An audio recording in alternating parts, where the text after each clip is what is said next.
Arne bus போடுறீங்க பார்த்துருங்களா? இல்லை ஒன்றும் இல்லை. எத்தனை வருஷம் வளர்க்குறீங்க? 4 வருஷம் ஆனே. 4 வருஷம் வளர்க்குறீங்க. எப்போ இருந்து உங்களுக்கு இந்த ஆர்வம் வந்துச்சு? அது சின்ன பிறந்ததுலேருந்தே வந்திருக்கு. ஜல்லிக்கட்டு பாரம்பரியமாக தமிழ்நாட்டில் தான் இப்படி நடந்துகிட்டு இருக்கு. அதனால் இப்போ ஒரு 3 வருஷமாக நாங்கள் மாடு வளர்க்குற எடுத்து ஏமாங்க சார் 3 வருஷமாக மாடு எடுத்து வளர்க்குறோம். அதனால் நாங்கள் ஒரு மாடு 25 ரூபாய்க்கு வாங்கி போட்டு இப்போ வளர்க்குறோம். நல்லா வடிதான் நல்லா வருது. நம்ம வயலில் எல்லாருமே பார்த்துக்கிறாங்க. சரி, இப்போ யாரை பார்த்து இந்த ஆர்வம் வந்துச்சு? மாடு கணக்கில் வளர்க்குறாங்கல்ல. இப்போ அண்ணன் இருக்காருன்னா அண்ணன் ஒரு 3 வருஷம் வளர்த்தேன்னு சொன்னா சொல்றாப்புல. இப்போ 3 வருஷம் வளர்க்குற ஒரு இவரை வச்சு வந்துச்சா இல்லை நீங்களா பழகிக்கிட்டீங்களா? நாங்களாம் அதே எப்படி எனக்கு முன்னாடி எங்கள் அண்ணன் வச்சுருந்தாங்க. அதுக்கடுத்து நாங்கள் வச்சுருக்கோம். அண்ணன் விட்டுட்டு வேலைக்கு போயிட்டாங்க. அதுக்கடுத்து நாங்கள் ஆசைப்பட்டு நாங்கள் வாங்கி வாங்க. இப்போ எத்தனாவது மாடு உங்கள் வீட்டில்? இதோட 4வது மாடு. 4வது மாடு. 4வது மாடு எந்தெந்த மாடு பாஞ்சிருக்கு? இது நல்லா விளையாடுது. இன்னொன்று இன்னும் ஊருக்குள்ள விளக்கு, அது கொஞ்சம் பரவாயில்ல, நல்லா விளையாடுது. அதுக்கடுத்து அவர் விளையாடுறாரு. சரி, மாடுக்கு வயசு எத்தனை? வயசு நான் 6 வயசு.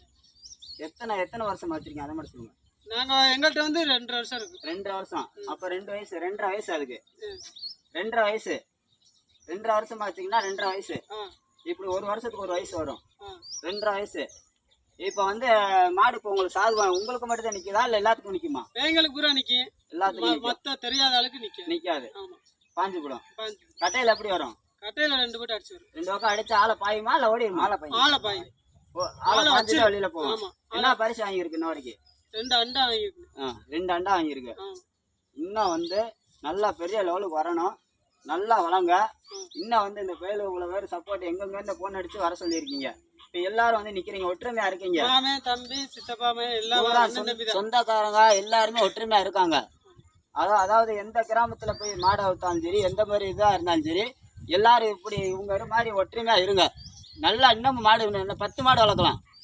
பெரிய பெரிய ஆள் மாடு வச்சு வளர்க்குறாங்களோ அவங்களோட நான் மோசமா வளர்க்கலாம். நம்ம பூரா கஷ்டப்படுற ஆள் வேறு. நானும் கஷ்டப்படுறேன். நானும் மாடு வச்சிருக்கேன்.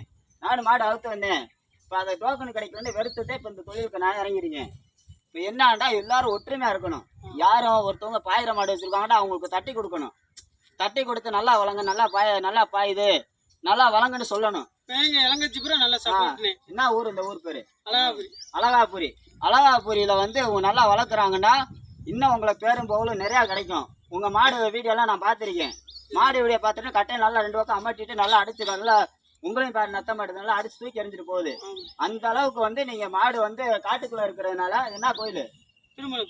திருமலை கோயிலுக்கிட்ட வந்து வளர வச்சிருக்கீங்க. உங்கள் சாமி என்னைக்குமே உங்களுக்கு ஒத்துழைக்கும்.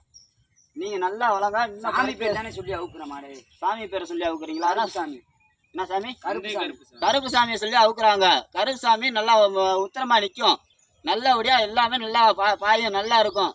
அழகாபுரியில் வந்து உங்கள் பேர் மூர்த்தி வந்து இந்த மாடை வச்சு வளர்க்குறாப்புல.